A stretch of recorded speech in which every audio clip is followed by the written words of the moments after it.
Can you give us a few of the latest statistics on reform and the other parties and how it's faring? Yeah, sure. Well, there are seven companies who are now doing polls of voting intention reasonably regularly. Not all of them have returned to the fray in the wake of the somewhat disappointing performance of the polls back in July.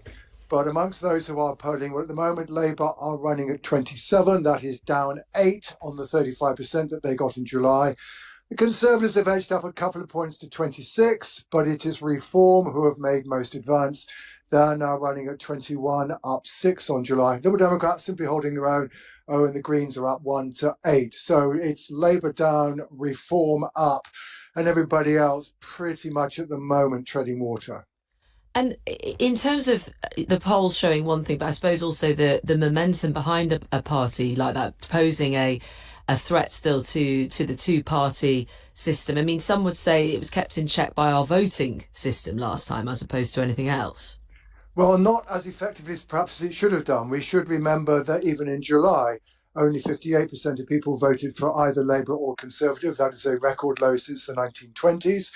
We had 117 MPs elected other than Conservative or Labour. That again is also the highest since 1923. The truth is that although we've got a House of Commons that is now dominated by the Labour Party, in terms of the electorate, the election in July was the most fractured in post-war British politics, really going back to the interwar period.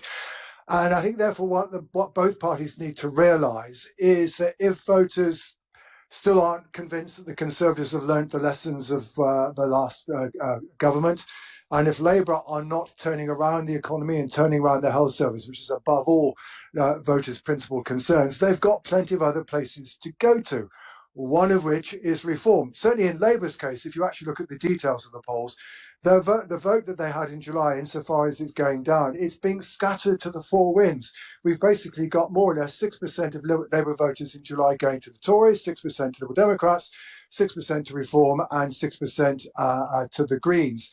So the point is that we do now have more choices open to voters despite our electoral system.